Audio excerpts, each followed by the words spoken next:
Assalamualaikum warahmatullahi wabarakatuh.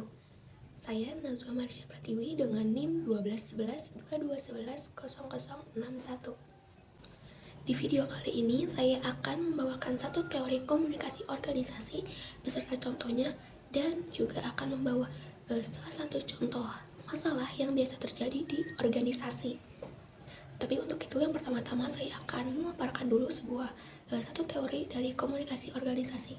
Di sini saya akan membawakan teori yaitu tentang teori peniti penyambung yang dimana dikenalkan oleh seorang ahli bernama Likert. Likert berjasa mengembangkan suatu teori terkenal ini yang disebut teori atau model peniti penyambung yang menggambarkan struktur organisasi. Nah, konsep teori ini tuh berkaitan dengan kelompok-kelompok yang tumpang tindih.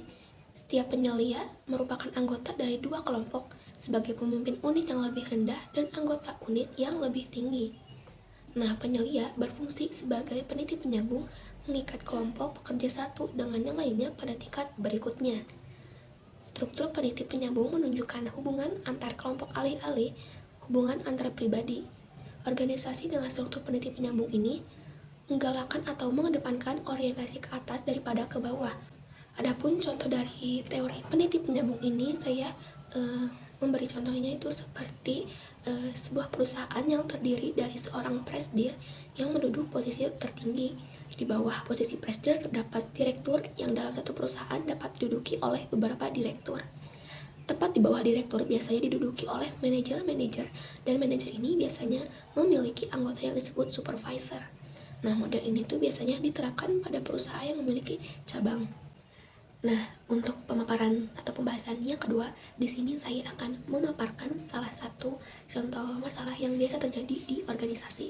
Beserta juga saya akan mengidentifikasi kira-kira mengapa si masalah itu bisa terjadi dan kira-kira angka selanjutnya bagaimana sih untuk penyelesaiannya.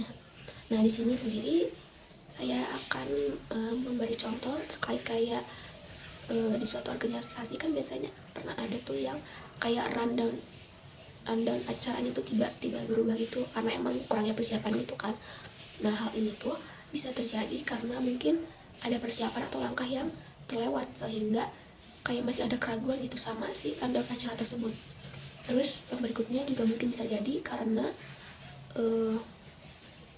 ada kesalahan dalam perencanaan sehingga ada faktor lain yang nggak terduga bisa menyebabkan si rundown ini tuh berubah secara mendadak. Juga yang perlu dilakukan sebenarnya dicek kembali gitu ya ke divisi acara mungkin ya, kira-kira apakah ada kekurangan informasi atau gimana gitu antar divisi acara sehingga kenapa bisa tiba-tiba berubah si rundownnya. Nah, dalam kasus ini juga bisa dilakukan untuk pengecekan atau memastikan kembali bahwa perubahan yang seperti apa sih yang bisa menyebabkan si rundown ini tuh jadi berubah gitu. Kira-kira perubahan utamanya tuh gimana sehingga bisa perubahan ini tuh difokuskan terlebih dahulu untuk diselesaikan terlebih dahulu gitu dibanding perubahan yang lain-lainnya.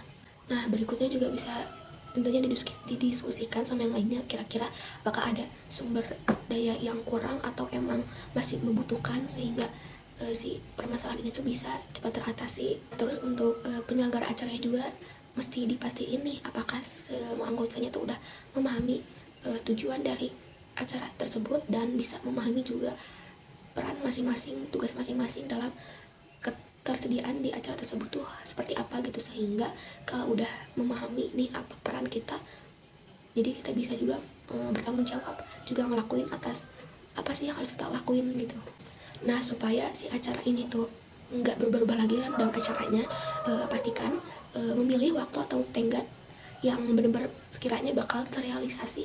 Jika sudah terlaksanakan acaranya hingga selesai, maka penting untuk selalu mengadakan evaluasi. Nah, karena kasusnya ini kasus rundown yang berubah, maka diperlukan evaluasi yang benar-benar mendetail kayak kira-kira kenapa nih, faktor apa nih yang menyebabkan si rundown itu bisa berubah. Apakah mungkin dari prosesnya ada yang masih kurang atau gimana, komunikasi atau dan koordinasi antar timnya mungkin masih kurang atau bagaimana, sehingga kedepannya diharapkan tidak terjadi lagi rundown yang tiba-tiba berubah, dan diharapkan kedepannya juga bisa terrealisasikan dengan baik, juga dengan sesuai rencana tentunya. Jadi diperlukan evaluasi yang secara mendetail. Demikian pemaparan dari saya. Mohon maaf apabila ada kesalahan. Wassalamualaikum warahmatullahi wabarakatuh.